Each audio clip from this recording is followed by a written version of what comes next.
Halo, assalamualaikum warahmatullahi wabarakatuh, teman-teman. Kembali lagi di channel Pemuda Lincah.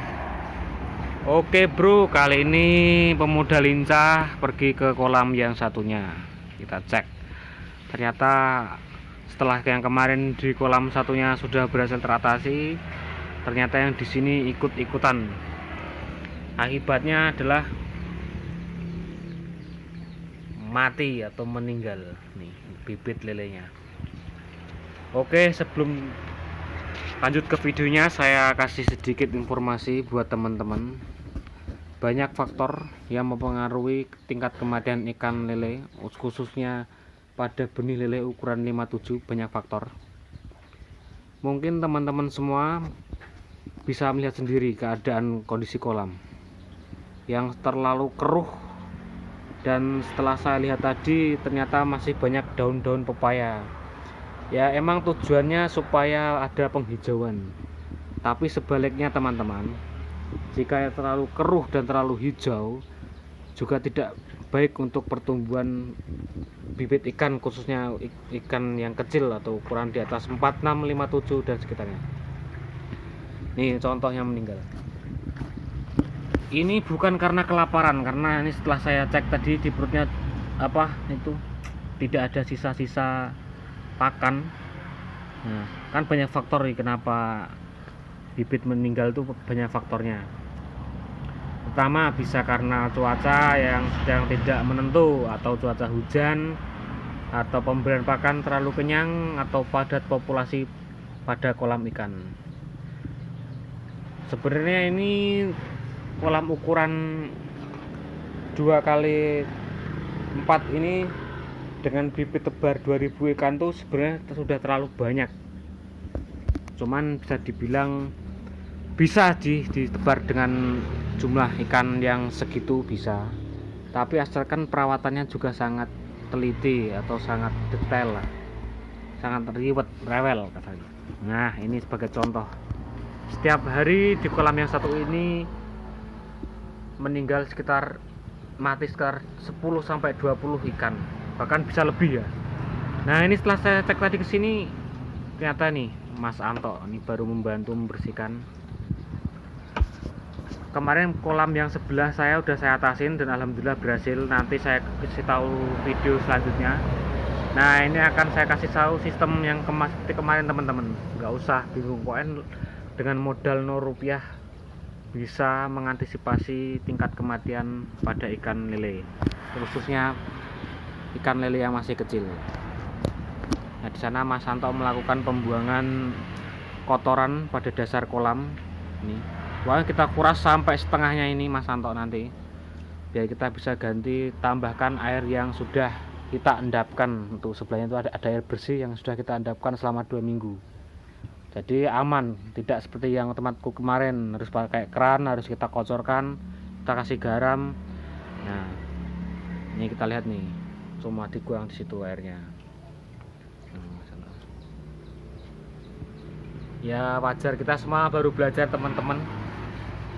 Saya tidak bermaksud menggurui atau gimana, kita sama-sama belajar, kasih tahu dan trik atau tips supaya lele kita bisa sehat, bisa rata tebarnya, dan bisa makannya lahap nih.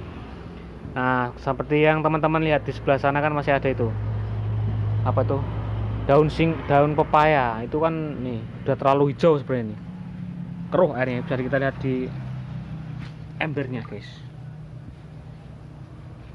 Nih air, kalau bibitnya masih ukuran 57, kalau airnya sekeruh ini, nih sekeruh ini, itu belum, daya tahannya belum bisa kuat, apalagi di musim hujan ya teman-teman.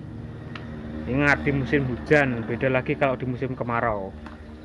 Nah, kasihan, ini punya teman saya tadi, teman saya bilang katanya pada mati semua. Langsung saya cek, ya saling membantu lah, namanya juga teman, saling membantu, tidak ada yang pintar, semua itu belajar.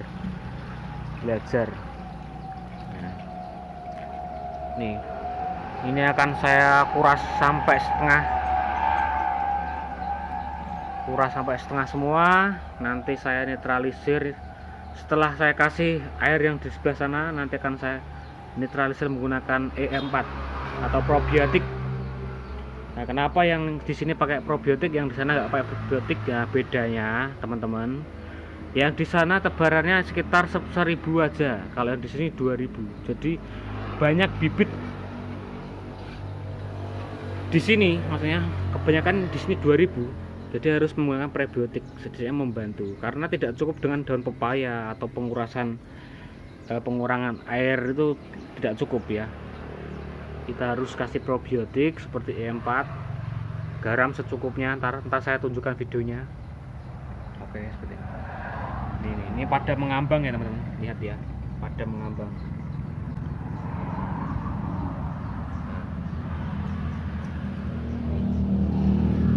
Teman-teman, sudah sekitar 10-15 cm air kuras. Ini masih kurang ya teman-teman.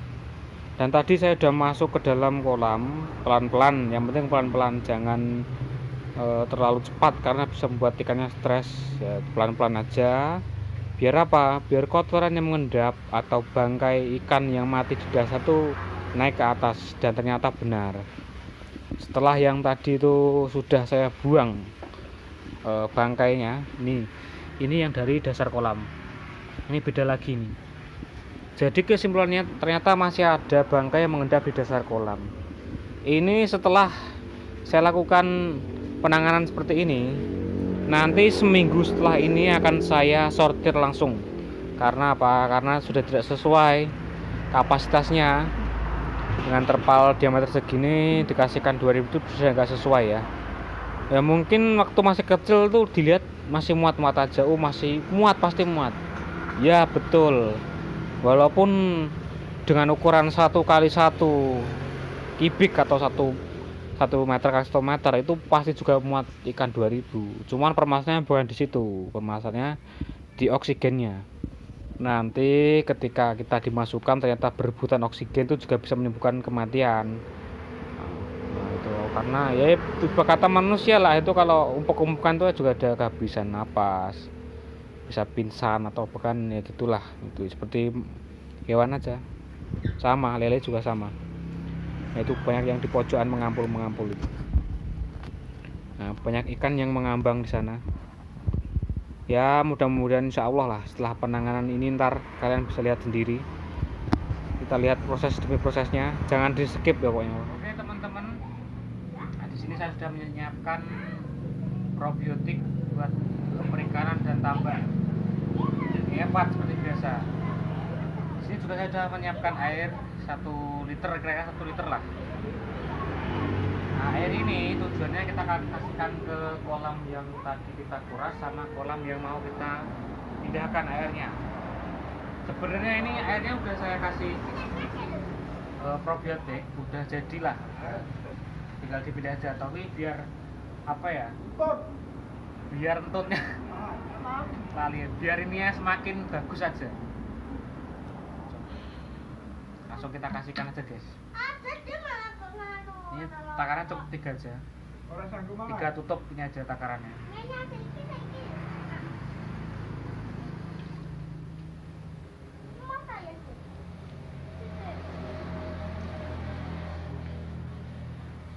Ya cukup 3 botol guys, 3 tutup, langsung sini, ke sini guys.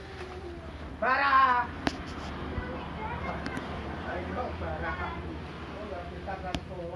Nah, ini kita harus rata ya, kasih ratanya.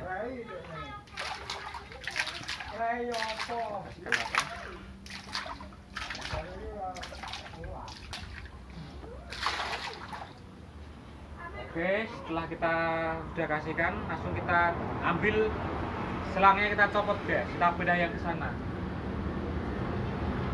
Nah, seperti ini ya teman-teman, kita bisa lihat. Nah, kita kasih oksigen seperti ini. Ini air masuk dari sini. Ya, namanya juga manual teman-teman, tanpa modal. Nah, tanpa modal 0 Rp. Jadi rekan-rekan semua nggak usah takut akan budidaya ikan lele dengan modal besar atau gimana, nggak usah takut. Sebenarnya kita tuh bisa berkreasi sendiri teman-teman, berkreasi sendiri ya. Nah, kita yang kasih yang air ini kita kasih lagi sebentar karena ini dibantu teman saya Mas Tanto. 3 botol tutup aja Mas. Yuk. Mas Seto, Mas Tanto Kiki lagi nganu.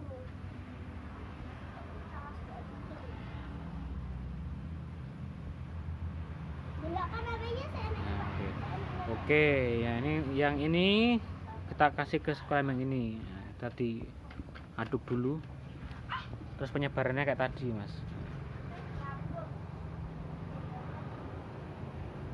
Jadi pemula-pemula nggak usah takut budidayakan lele.